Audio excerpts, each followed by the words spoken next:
but so hockey. So what's your team called again? Well, Nashville's team is the Predators. My personal team is the Washington Capitals. I'm from the DC area. Right. I mean, I've always been interested in hockey, sort of. Like, I used to play like NHL '99. I don't know Oh if you ever yeah. played. Oh If you yeah. ever played that one, yeah, that was fun. I have some friends. I mean, Sweden has a really good hockey team because I'm Swedish, but I live in the UK. But Sweden has a really good hockey team.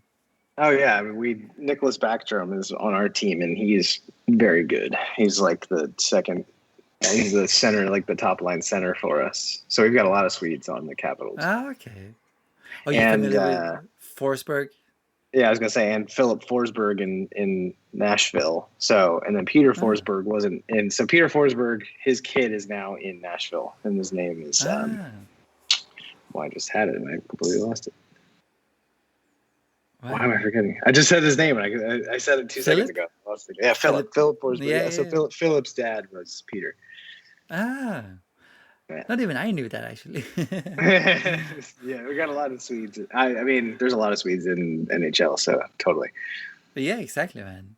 Now, I mean, hockey is cool. I mean, I'd like to actually get into it more because, I mean, the games do look pretty badass. Like the arena, even though the arenas are big, right? It's always very close to the ice rink, Oh right? So it's yeah, very, very intense. Yeah.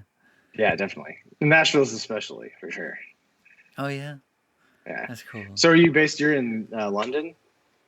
I used to be in London, yep, but we just moved to Leeds, Okay, different city in the UK, but yeah, 2 hours north. cool. Like the whole pandemic just sped the whole process up, essentially. Like no more gigs at all, and just the time to reconsider what we did. So we took the opportunity, and now we're in Leeds. Yeah, there you go. And doing Yeah. podcasts. But yeah, exactly. I mean, yeah, that started actually before the pandemic ish. But yeah, the pandemic also definitely sped up that. There's a lot of things that happened during the pandemic. I think for everyone. I mean, I know you guys also. The pandemic helped you guys too, right? Yeah, I mean, we obviously grew into doing the live stream stuff based off of that. So it was more the, well, I don't know. You just said you were recording it, so I wasn't sure if you wanted to jump right into everything too. Yeah, yeah. I recorded from the beginning, so whatever Oh, cool, whatever cool. comes in comes in. Cool. Yeah. So the kind of the way that we started the company was we definitely didn't start out in 2020 like with the live streaming aspect of the business. So the way that the company started was back in 2015, kind of seeing the need for the music industry in this growing platform Shopify, and the fact that that Shopify had this open ecosystem for app development. But when I went and searched for it, there was nothing really built specifically for music. And I was working for a merch company agency at the time. And when we made a switch from one system to Shopify, they kind of lost a bunch of tools. And so that was kind of what led me down the path of starting to work on Single. But predominantly what it was we started out to say, okay, how do we bring things like, well, it's kind of an ethos of the business is what are the things that artists are selling on different platforms, much larger places, the Amazons, the Apples of the world. Why are they doing that? And why can't they sell that directly to their fans through their own website? And so those are the kinds of things that we tried to set out to solve. And so when we started the company, that the first things that we launched were based around digital direct-to-consumer and chart reporting. So being able to go to an artist website and buy individual singles, and that's actually where the name came from originally. That's just kind of what we called it based off of the project code name, I guess you could say. And then the add in things like, okay, they need to have chart reporting, and so we ended up adding in physical reporting as well too. So when they buy things like vinyl and CDs and stuff like that. So we've been around since 2018 in terms of like being a publicly available product, but it's all on our music division. When the pandemic happened and we saw all of these companies starting jumping into the live streaming space, it kind of made it pretty obvious that the underlying technology is commoditized if this many people are able to jump into it so quickly. And so that's one thing that we saw was, okay, it's not a super big barrier to entry, but what we were looking at was we just didn't like anybody else's business model. So we kind of created our live stream system as a response to other businesses and other companies spinning up, and us not liking that the business models of percentage of gross, not being able to lead with the merchandise or bundle tickets and things with merchandise. So that was kind of our foray into it. But yeah, so since April of last year, we've held over 400 events, and the events have generated over 22 million in revenue for artists, just by being able to kind of sit behind the scenes and allow them to run live streams directly on their own store. But I mean, what does that mean for you guys?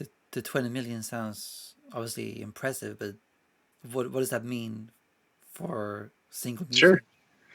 Well, the way that our system works is we operate on fixed rates, so it's $1 per ticket, and so for every ticket that was sold, so that's where our success came from, because we sold nearly 1 million tickets in that year. So it's been quite successful for us as well too. But the really the big thing is, by comparison to a lot of other platforms, is that sure, we've earned less. However, we were able to stay lean and give artists more, which was kind of the whole purpose. So I mean, it was definitely beneficial for us, but in the same sense, it was a very tough year for musicians as a whole. So we're just happy that we were able to do something to be able to put some money in their pockets. Yeah, I like that approach. To be able to, benefit musicians and not just yourself, essentially. You don't see that too often in the music industry, right? Yeah, and it's kind of it's based in just the blood of the company anyway, because we are an app for another larger platform, being Shopify. But the purpose of what Shopify does and what Single does is enable artists to have that direct relationship with their fans. It's not about our branding. It's not about sending your fans to Single Music. It's about sending your fans to yourself, to your own store. Right. So our goal is we're happy to stay behind the scenes and in the background and provide that technology that enables them to do that. But the goal has always been to put the artist first, because it's their fans, their relationship, and hopefully we can help them sell more. Yeah, definitely. But so, how did it all get started? I mean, did you grow up in Nashville? Are you born in Nashville? No, I was actually born and raised in the DC area. So I went to, well, it's funny. So when I was in high school, I dropped out of one high school and went to another one. And my claim to fame on that one is that I dropped out of the same high school as Dave Grohl. But I dropped out of that one and then went to another school. And I just was really into music. I was a bass player, and I wanted to go somewhere where I could do, like, I wanted to be around music. I wasn't specifically sure what it was going to be. I didn't want to be a player. So I ended up going to MTSU, Middle Tennessee State, with the idea of going for the recorded degree. So you can go for like a recording. Got down here. This would have been 2006. Got down here, realized that don't have the ears, awful at recording. Took one class and changed majors over to the business side of things. And so I went down the music business route. But it's funny because for the first person I met in college is my now co-founder, who's sitting right there. So I've known him for 15 years now. And yeah, it really just kind of, what got me to Tennessee was just coming down for college, and then after college moving up to Nashville, because at the time, unlike now, it was a very cheap town to live in. Rent was very cheap, and it was a great place to live, and all of our friends were moving up here. And then kind of grew with the city. So the city's kind of exploded, as most people have seen over the last few years. And so being able to see that transition and then kind of move up to the town when it was cheap and be able to meet people and then ultimately land a job within the industry and then kind of learn what I needed to learn there in order to be able to start my own company. So the path was basically just coming down because I dropped out of one high school and I had a teacher at my second one that said, you should check out MTSU. Right. That's cool, man. But Yeah. so, I mean, who made you want to play bass in the beginning? Like, who was your guy? I was a big Chili Peppers fan at the time, but I played. It was Oh, a like lot of me. yeah, exactly. It Yeah. was a lot of like Blink-182 and that kind of stuff. And so a lot of like rock music is what I was like. Mars Volta and Cool. System of a Down and Blink-182 on the punk side of things and some other stuff. But yeah, that's kind of what got me down the path of starting to play music. Awesome. I mean, those are bands that were very influential for me too. Yeah. Um, did you see that the Mars Volta just like re-released their vinyls? No, I didn't. I'm gonna have to get Deloused in the Comatorium because that's like one of my favorite records of all time. Yeah, yeah, exactly. I mean, their fans went crazy uh, because they released this like limited box set. It was quite expensive. I don't know, it was like $500 maybe, maybe Yeah, even. box sets usually are pretty expensive. Yeah, but it looked pretty badass. Like they remastered all of the vinyls because Omar owns all the mixes, so they could do that. Oh But yeah. now they're also re-releasing like the vinyls individually, so you might actually be able to get like whichever one you want. Because I actually got the Bedlam uh, in Goliath. That's my Yeah. favorite actually. Did you Oh, like that one? nice. Oh Yeah. yeah, definitely. I mean, mine were Deloused and Set Francis the Mute for sure, just because Yeah. well, I guess Rick Rubin was deloused on that one, and it had a bunch of the Chili Peppers on it. So it was kind Yeah, of yeah, like it was yeah. right at the time. It was 2003, so that was like right in the thick of it. Yeah, exactly. That's But my how high did you? school, man. That's like what I listened to so much. Yeah, yeah, yeah. Totally, man. Same here. But so how did you get into the Mars Volta? Was that because of the Red Hot Chili Peppers and John and all that? Yeah, kind of. I mean, mostly it was I had a group of friends that were really into that kind of stuff, and I got Mm. into the Chili Peppers at the time because I had a stepbrother that he was a bass player, and so he would play, and I would go over to his place before we were even brothers, and I would play on his bass, and he would play Chili Pepper stuff, and then I ended up getting a bass. And sorry, Mike, I got better at bass than he did. I think that always annoyed him. Uh, Yeah. but yeah, and then so that was kind of like I had a bunch of friends and that I would play in bands with in high school that were all like kind of rock focused, and so I would go over to my friends' houses and play that stuff. So it was kind of like I was in a fortunate position to have a bunch of friends that at the time were into good music. So it was kind of Mm. like getting a bunch of different influences on between like rock and metal and pop and all that kind of stuff. Yeah. That's awesome, man. I mean, that time in your life is cool. Like sometimes I think about it, like, uh, and I don't know how about you, but I remember feeling very free. Like the world was just open. You could do what I want. You play in the Oh yeah, band. You could drive around. You smoke. Maybe you're trying to be cool, yeah, absolutely. right? No, definitely. I mean, and I think a lot of people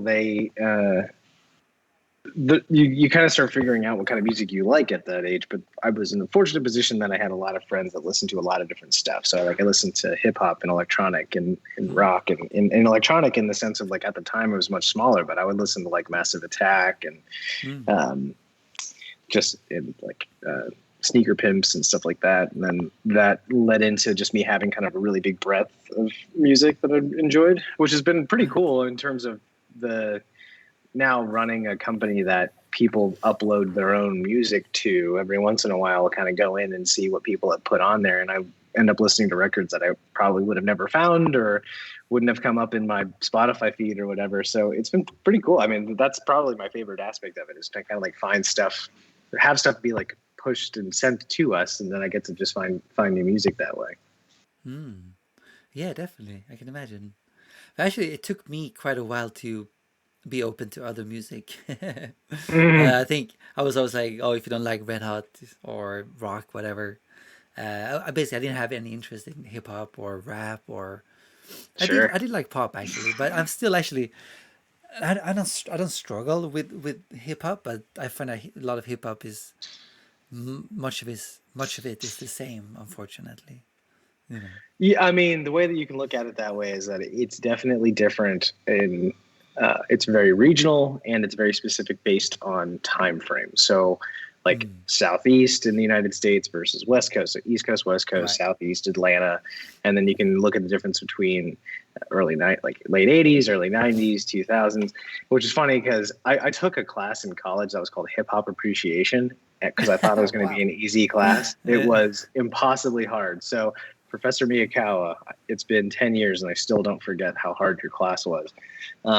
But yeah, I mean, really the big thing is I used to think that exact same way. And I think that a lot of what was kind of eye opening to me, especially when I started going to college, was just kind of meeting more people and finding different versions of it. Cause yes, I mean, I'm Mm-hmm. totally with you that sometimes if you're only heard or you're only exposed to something like trap or deep south or anything Yeah, like yeah. that, then you'll think that that's the only kind of style that there is. So I think if you find the one that you like, you'll be able to get into it a bit more. Yeah, Because there's some definitely. phenomenal instrumentalists that end up making Right, that produce and make like good backing tracks and beats and things like that. right. Yeah, I need to delve into it more actually. But so, what is hip hop appreciation? That sounds I don't know. What happens in that class? It's been a long time. It was, and I'm totally going to get this wrong because it's been so long, but basically it was breaking down hip hop into the various like pillars. So there's like MCing, B-boy, DJs, and there was another pillar and I can't remember what it was. So, but the idea is that hip hop is not just about the music. It's street art. I think it was like graffiti tagging. So the breaking down hip hop is like a cultural phenomenon. It's not just the music itself. It's actually more than that. It's the breakdancing, it's the street art side of things, it's MCing, obviously, which would be more the rap side of things, and then it was the DJ's piece. And so it was kind of breaking down the culture aspect of it and showing people that were successful in it and the different ways. Like you could take the idea of a mogul being somebody like David John, who created Fubu and went down the merchandising and the streetwear side of things, and you can also correlate it to somebody like Master P or Jay-Z that created businesses based around it, like Rockefeller and all the other stuff around it too. But it was a very tough class because I think a lot of it too is she was very, very nice and very, very smart. And I think that she thought that people were taking the class because it was going to be a free ride and easy. So she made it Right. abundantly clear that it would not be that and made it very difficult. I think my final was like 6 essays just so I Wow. could like just for the final, like a midterm. Yeah, that was a rough one. Right. Which sounds cool actually. I mean, but I guess music is like that, in many various styles where it is influenced by what's happening, right? Oh yeah. So I don't know if hip hop is like, is unique in that sense, but definitely is also still because I mean I think that's what you're saying, or at least to my knowledge, listening to today's hip hop, whatever, like we use like trap as an example, and you compare it to the hip hop of the '90s. There's definitely, at least sonically, there's a big difference. But I also feel like, and obviously there are artists today like what's his name, Kendrick Lamar. You have those guys, but Hmm. at least my perspective, and it might be wrong, but my perspective is that most of today's trap, whatever, they don't really take that into account, what's happening around them, because it's all bitches and hoes and cocaine and money and being cool, and Maybe on that the was not the pop side case. of things. I Mm, mean, it might probably on the maybe on the pop side of things in terms of like what you would say is like popular rap and the charting stuff. I think there's always underground scenes in a lot of that stuff. I mean, a similar vein would be when you're thinking about rock music. Rock music isn't necessarily on the charts as much anymore, and so people think that it's dead, but it's not. It's just more underground. It's less mainstream. mm, So from a mainstream perspective, I think a lot of the like some of the modern hip hop, sure, totally, but there's definitely an underlying scene of stuff that's completely different and kind of keeping with the styles of the 90s and stuff like that. So I think it just kind of goes around seeking out those kinds of people and being able to say, okay, like I want to go into that style, and finding them is kind of what opens up your eyes to the various different types. Because you could be mm. like, if you were trying to talk to somebody about the Mars Volta and you were comparing it to, and you said rock music was Blink-182 and the Mars Volta, they're Mm. not even remotely the same Well, in yeah, terms yeah, of a yeah, band to us, but to them they might think of it the same way because it's guitars. So it's explaining just the yeah. nuances between the two of them, for sure. Definitely, yeah, yeah. You're completely right. I mean, I am being ignorant to some degree, and also maybe not, but yeah, I definitely am sometimes. So yeah, I know that. But Hey, just something I was, dive in and find some stuff. You'll give yourself a good Friday night and just like go and yeah, like exactly. find some old playlist or something like that and jump into it. I'm sure he can give you some for sure. Yeah, I mean, but also the problem I have with it is that, like, and yeah, again, I might be wrong here, but it definitely sounds to me like hip hop from the '90s, '80s, I guess. There was a personality because you couldn't just use the same beat as these other 1,000 artists have used already, the same hi-hat fill, which is getting so lame to hear. And back then you have to have a voice, like, I know as an hip hop artist, you don't necessarily know how to. You don't need to know how to sing, but back then I definitely felt like you had to have a voice like somehow. Like today is all auto tune for the hip hop artists. Like yeah, again I'm sounding Well, I ignorant think and it's I am. yeah, I think it's more of a stylistic thing than anything else. And Yeah, but so it's if so annoying. Like just get rid of it. I'm sick of it. you fair enough, know. yeah. I mean, yeah, I think if you're into it, you're into it. If you're not, you're not. I guess, yeah. I mean, if you're into it, you just want to sound like anyone else, and that's what I'm sick of. You know. Yeah, So I definitely think that needs to change, and I hope it's gonna change because, like again, back then, and that might sound so lame, but fuck it, let me sound lame because back then you had to be good, and obviously it's good at the entry level is lower these days. Like anyone can make music perfect. I don't have a problem with that. Like that's really good. That's where you and I are where we are now, also because sure. we could make music easier than the other people could way back. But I still think it's not good when everyone can just use the same plugin and it sounds the same and it sounds boring because I don't know, there's no character anymore. Sure. Yeah, I Yeah. mean, I think a lot of it too can also be though if you end up using the same things if you're able to get more out of it. Like, I mean, I would recommend going and checking out Jay Dilla. Go check out Jay Right. Dilla just because the moniker he passed away actually on my 18th birthday, but I'm 33 now, so dang, it's been a while. But basically, his whole thing is or he's regarded as your favorite producer's favorite producer because he kind of pioneered being able to get sounds out of things that you wouldn't even believe. Like he could take a hi-hat and turn it into a snare or a kick drum or something like that. So I would Wow. recommend that. That's definitely start there and then kind of Yeah, yeah. go north of there after you kind of go dive into Dilla. Yeah. I will do that, man. Thank you for the Yeah, advice. yeah, I think I heard some of his stuff, but yeah, definitely to check it out in much greater detail. That's for sure. yeah. Well, unfortunately, a Uh, lot of the stuff is going to be instrumental on that too, so you can kind of get into the instrumentalism around it first. yeah, yeah, yeah. That's cool. That's very Yeah, cool. But he was active in the 90s, right? yeah, yeah. Yeah. What did he die of? Was it? Lupus, I think. Wow. Yeah, I think that's what it was. Could be wrong. Damn. I think that was right. Damn.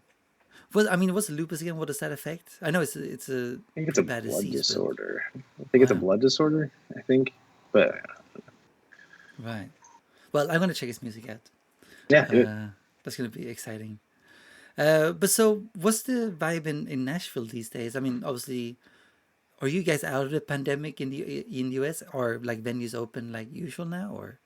Yeah, I've been to a few shows, and it's kind of like back Oh back to yeah, normal in a lot of ways. is it? Damn. Yeah, everybody in the office here is vaccinated, so we're kind of fortunate in the sense of like we can kind of go about life in a little bit more of a normal way than I think a lot of other places, unfortunately. But no, it's been good. We've been able to go to some live shows, and that stuff's opening up, so we're able to kind of go. I've seen 2 or 3 shows so far, and some of our other guys went to some shows this weekend. So it's kind of nice to be able to get back to it in a lot of ways. But I think the other part though is like we're from a work perspective, it's nice to be able to go out and start like taking meetings again and seeing people in person Right. that you Yeah. haven't seen in 2 years, or it feels like 2 years, I guess a year and a half. But yeah, I mean, and so right now we're kind of in the space of just getting back out and getting the word out about the things that we're working on. Here at Single. So it largely everything that the direction that we're trying to go in is more in the like the data space and helping artists be able to use their fan data to be able to help drive their careers and relationships with their fans and that kind of stuff. And so, yeah, that's been me. It's going to be me going out and finally being able to go beat the drum again and walk into places. I miss it for sure. It was nice to get away from it for a year, but now it's nice to go back. Yeah, I can imagine. But so, which vaccine do you guys get in the US? Is it mainly Johnson and Johnson? Is that the case? And at Pfizer is me, mostly everybody here. Ah, okay. Yeah, Nice. Yeah, same here actually. But so, nice. do you have to get it twice, or is it just once?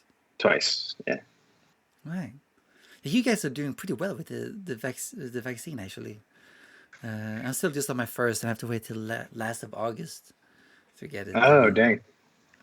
And we're Yeah, still not out of lockdown. Yeah. Oh yeah, we're well out of that too. We're at the point where it's kind of like if you want one, you can just walk into any old drugstore and get one.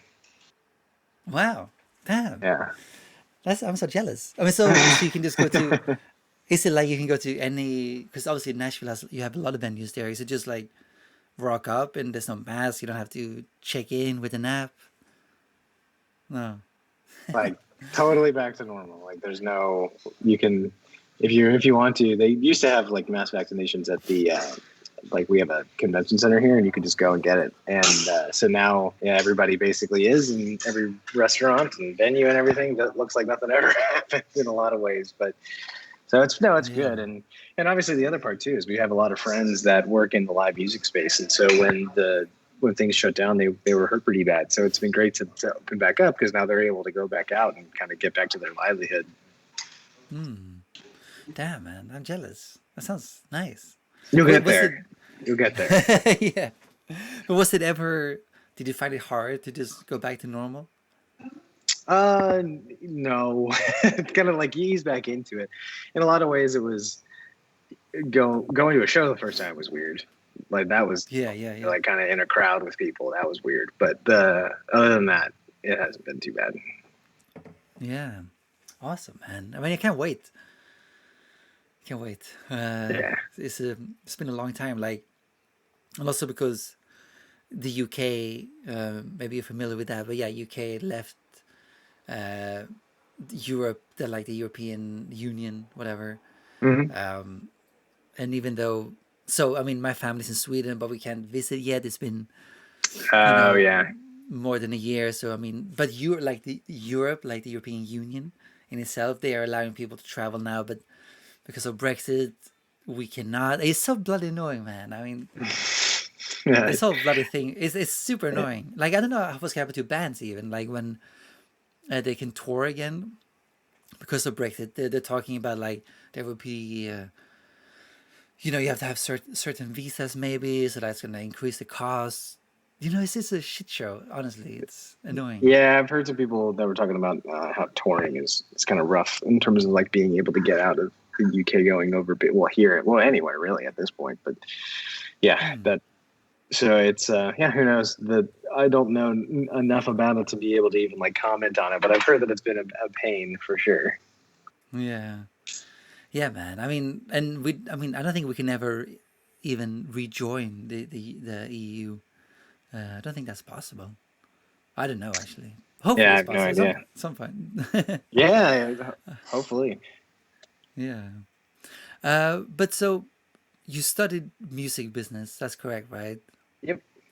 Yeah, and because something that I'd like to ask you, like going to what single music does, and obviously you being knowledgeable, like that's your work, like the music business. So, I mean, before artists actually even get a Shopify account, like even think about, hey, we need to use Shopify, we need to use single music to make money.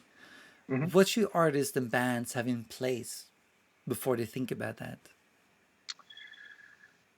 Well, from my opinion, I think that everyone needs to have a centralized place to like a website. So everyone needs a website so you can at Right. least drive your fans to that place. And in the vast majority of times, a website is predominantly used to just look up tour dates. And obviously, over the last year, there wasn't much touring, so there should have been a better focus on e-commerce.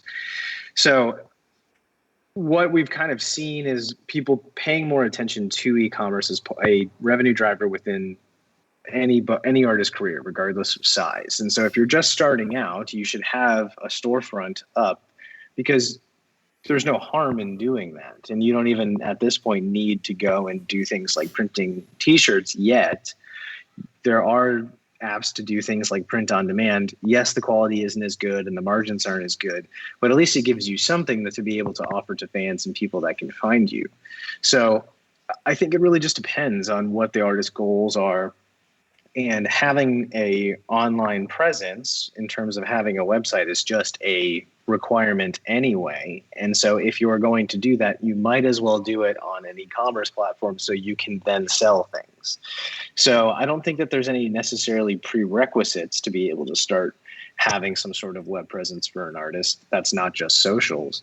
And so through that, I would encourage people to obviously use Shopify and in turn us. But for the most part, it just kind of comes down to getting yourself on the right foot, because the good thing is I actually was working with an independent artist the other day, and I was talking to their manager, and I was explaining that yes, they might be independent right now, but if all goes well and you do your job as a manager and the artist succeeds, that you will be on a platform that they can grow with. And you won't have to necessarily change anything.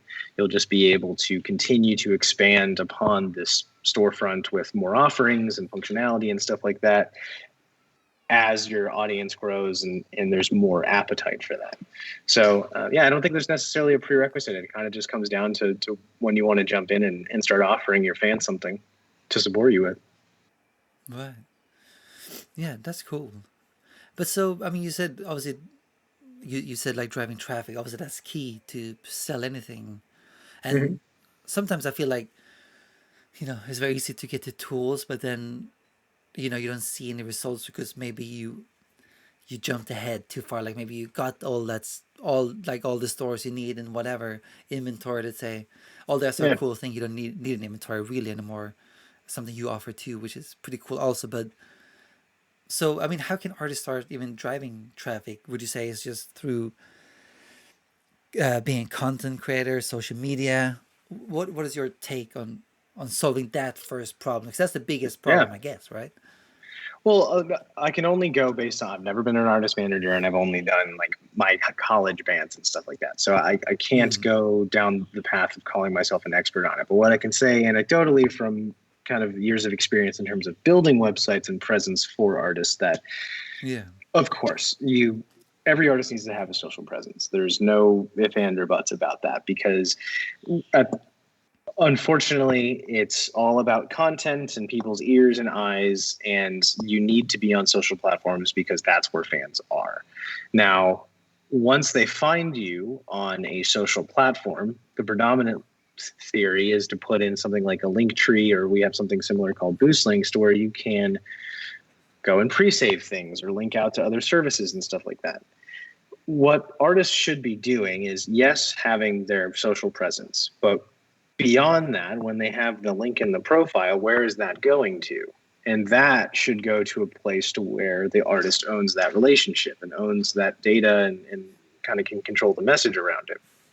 So I think the big thing is using the experience of even just like starting this company. When we first launched, like when we started the business in 2016, it took 2 years before we even released the app. But in that time, we had a website where people could go and sign up for betas and stuff like that. So we still had a web presence, even though we didn't necessarily have a product yet.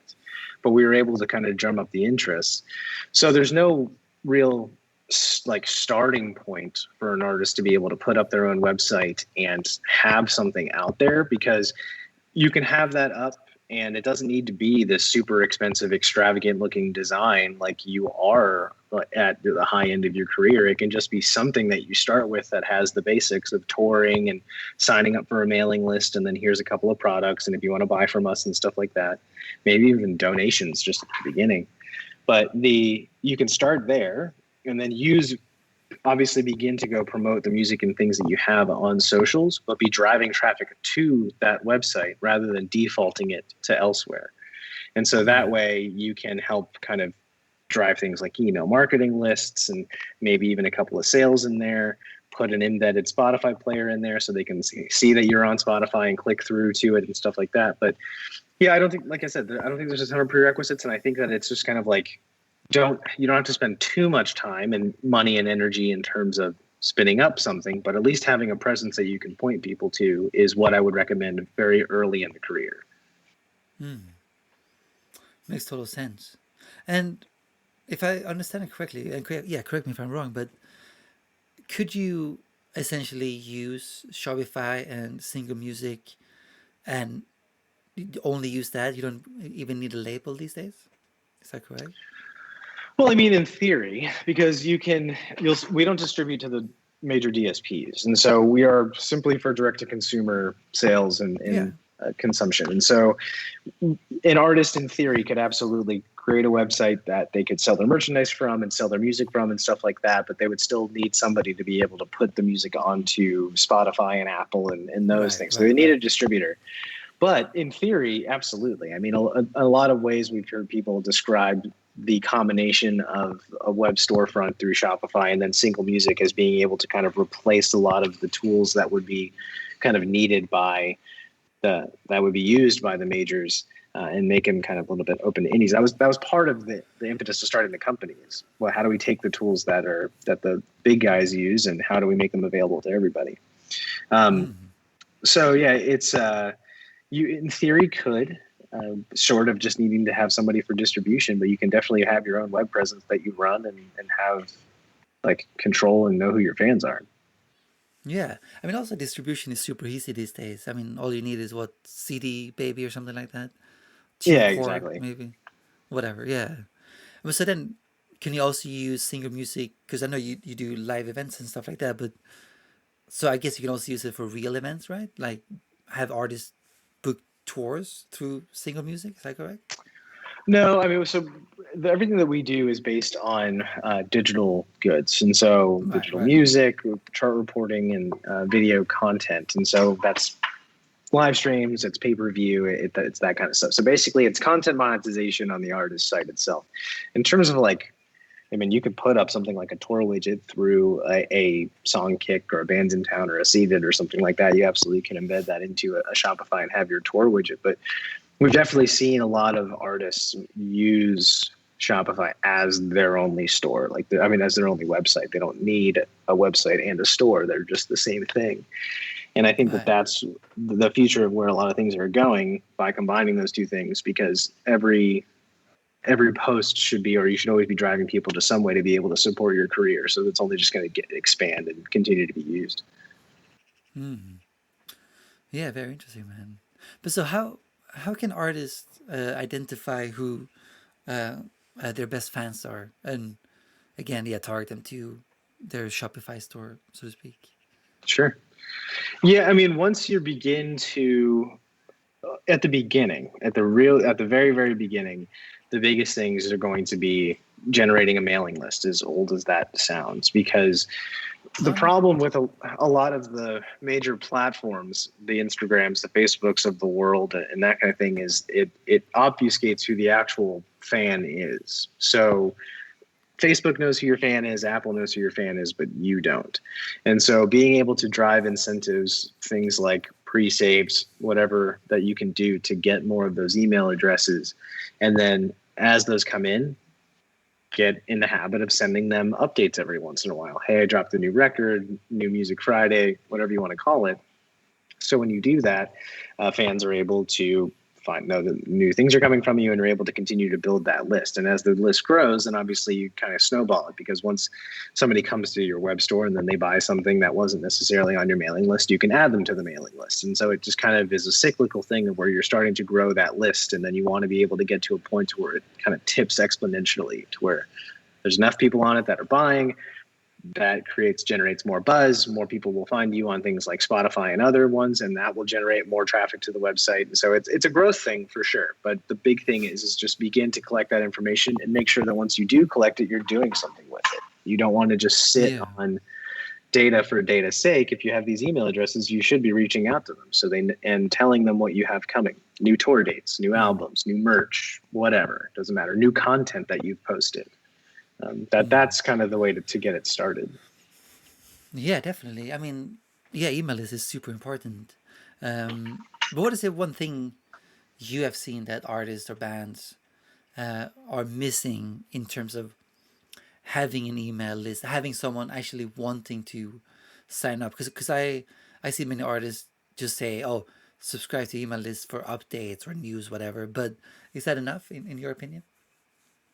It can be at a particular level of career, but I'm Right. fully on the create. You need to create incentive. There's so much content for people, and there's so many things that are vying for people's attention, that you need to give them some sort of, I don't know, incentive or bonus to do that. So I'm a big advocate for sign up and get a discount. So, okay, like sign up on my website, get 5% off the next purchase or something like that. Like using tactics that you see at retailers and merchandisers that have nothing to do with music. Like, how do you I mean, I'm sure this is the same thing in the UK when you go there and you go to the grocery store and you type in your phone number and it gives you a discount on the stuff that you bought. That was the grocery store trying to figure out who it was. They just tied your purchases to you, to your ID.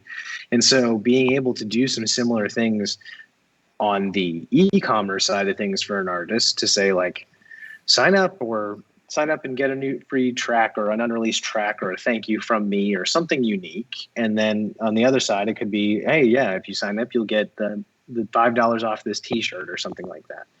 So just generating those incentives are able to do that. And then you're able to, again, once you have that information in, start actually using that email address. Don't just let it sit. Yeah. And do you, maybe not, but do you recommend like a certain frequency of how often to reach out to your email subscribers?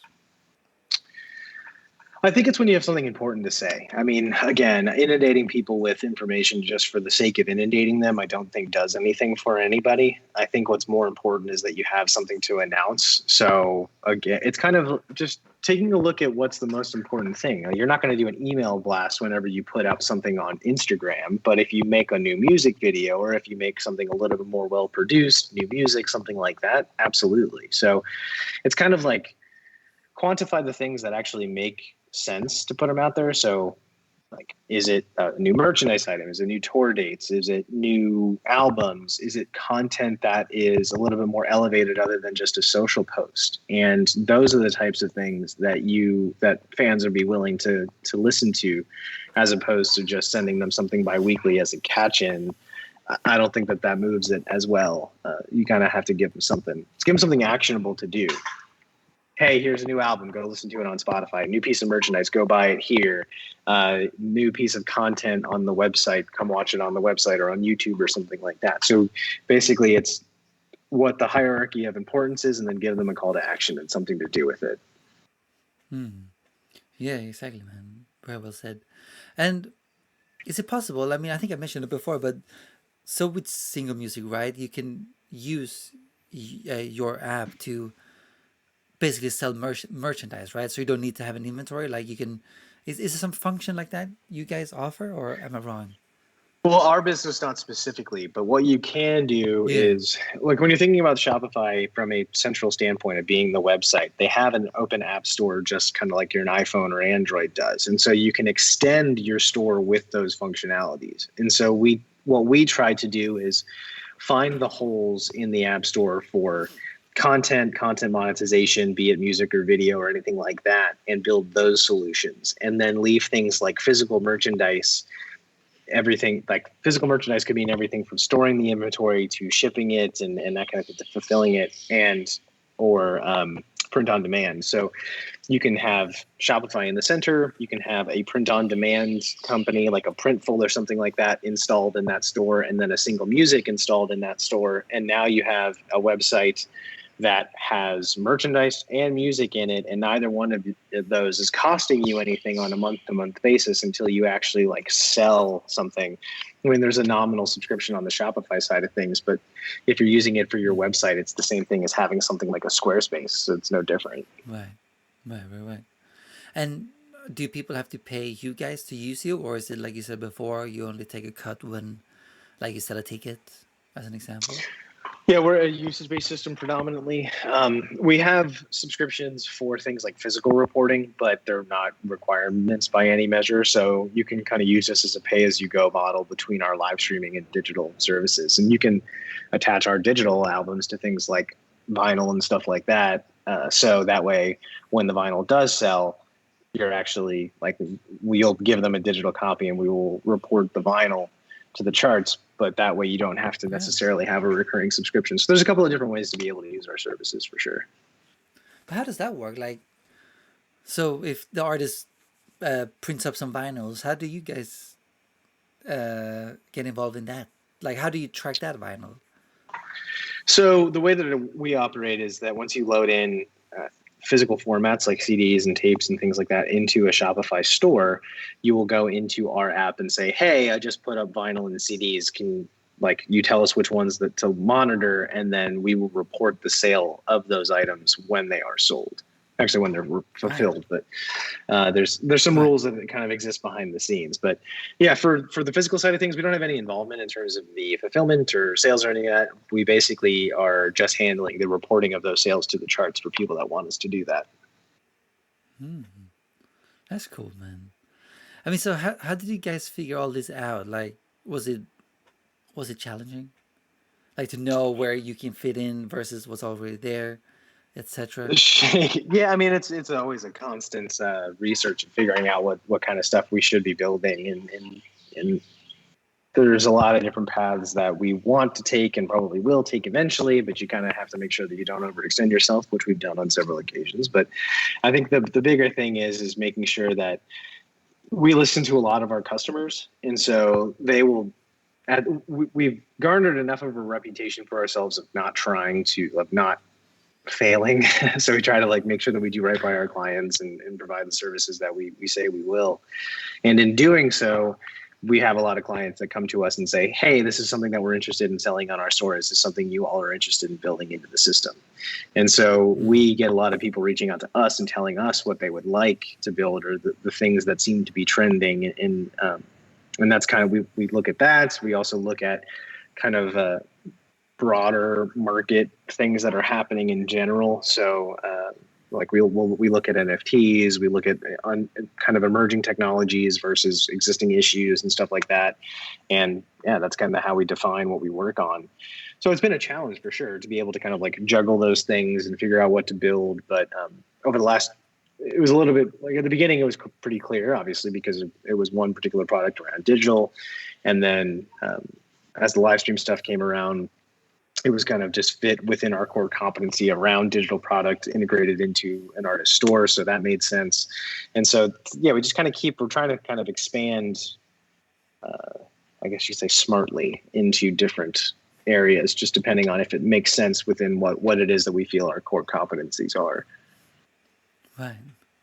And is it hard to, because obviously you're working with, big clients like Live Nation, record labels, right? Like, I don't know, was it Warner Brothers maybe, or did I get it wrong? We've worked with Sony, Universal, and Warner. We kind of, but yeah, we work more often with the artist-owned sites than the label services ones. But yeah, right.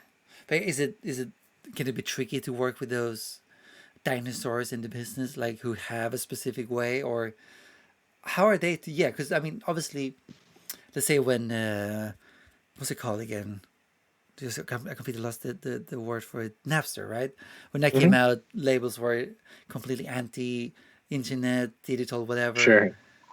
Have you seen maybe a change in that approach to labels and touring companies, stuff like that? Or I think direct to consumer has always been sort of a secondary to now. Well, it used to have been pure sales and pure retail back in the day with CDs and record stores and stuff like that. But now, obviously, it's predominantly based in streaming.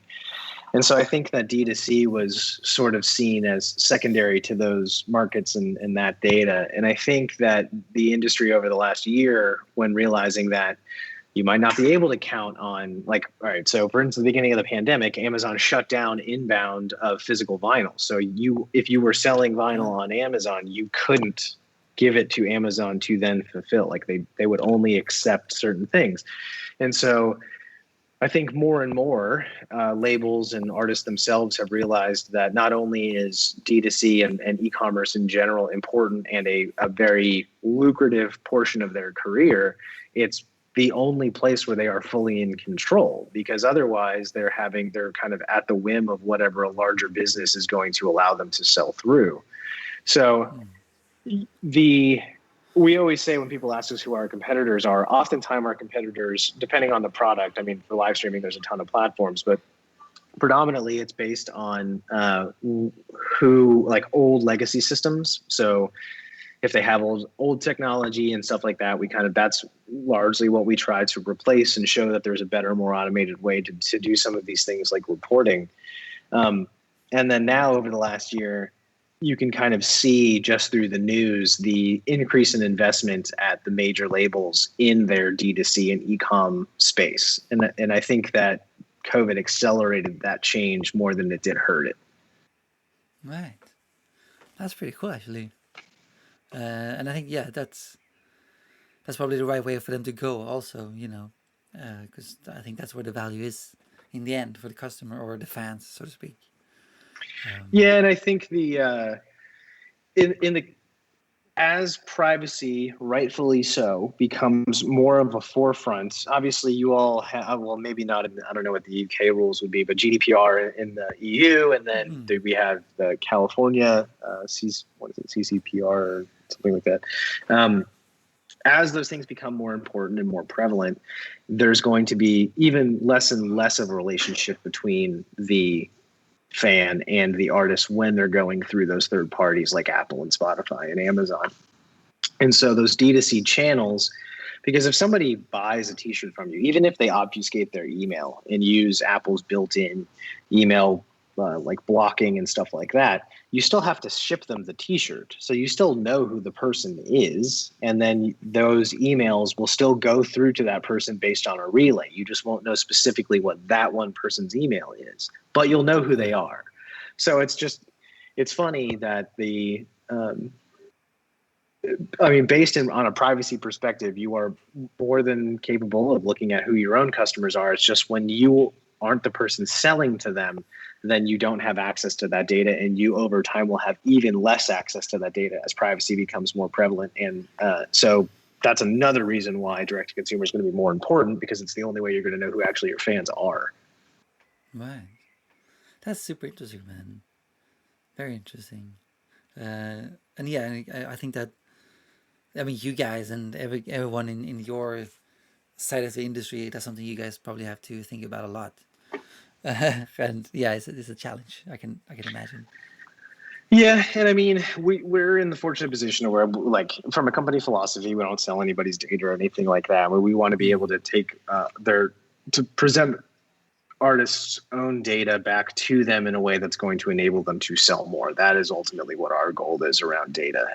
But there are still privacy things based around that that we need to just be cognizant of. And that's largely since that's mostly where our company focus is going in that direction, that is definitely a big thing for us, is making sure that we are able to comply with that privacy and do it as best as we can. Yeah, definitely.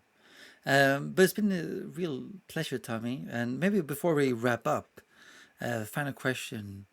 Sure. Do you have a favorite failure that set you up for later success? It could be for SingleMusic, could be anything in your life or whatever you can think of. Yeah. I mean, let's just go ahead. We can go back to me having to drop out of that school, because that was basically what set me off on the path to coming here, to be coming down to Nashville, and that was a good call for me to leave that one school. But no, there's that. I mean, when starting a business, I've failed 100 times. Like, I fail in different tasks every single day on different stuff. But I think I've got pretty thick skin when it comes to that at this point. So I don't really worry too hard when an individual thing goes poorly. But from an overall perspective, I think that so when I was working for my last company, there was a product that they had that was called bomb plates, and it failed for a myriad of reasons, but I was overseeing it. I was very young at the time. I think I took it over when I was 23, and then ended up leaving that company when I was about 25, 26. But the point is that had I been successful in that, had I not failed at growing that particular product for that company, then I would not have had a reason to, or the drive to, start Single. And so because I failed another startup project, sure, it wasn't one that I founded, and it had other things with it, but I wasn't able to turn that around. And through that failure and not being able to do that, I learned a lot about product. I learned a lot about customer feedback, learned a lot about team management. And I was able to take what I learned even through that failure and turn it into being able to launch this company. Right. Yeah, man. I mean, I love these stories of people's favorite failures, because I think it can teach people who listen a lot, and I think it's just good if you can, like yourself, just take a failure, so to speak, but just see that it can be something good in the end. Yeah, It definitely. can be inspiring. But yeah, again, Tommy, thank you for taking time, first of all, and it was a pleasure talking with you. And yeah, I look forward to seeing where SingleMusic is going, and I will be following you guys. And yeah, exciting times ahead, I can Well, I imagine. appreciate that, Niclas, and thank you very much for having me as well too. And we'll definitely have to stay in touch for sure. Let me know whenever you can get out of the UK if you can come over to the States. But Yeah, exactly, man. Yeah, I'll definitely be coming to the States at some point, especially like Nam. oh yeah, I guess there's one in Nashville and where else. But yeah, it was a pleasure, when Tommy. we make it to Summer Nam, it's usually in Nashville, and we usually sponsor events. So you let me know when you're in town, and we'll make sure we'll link up. Yeah, definitely, man.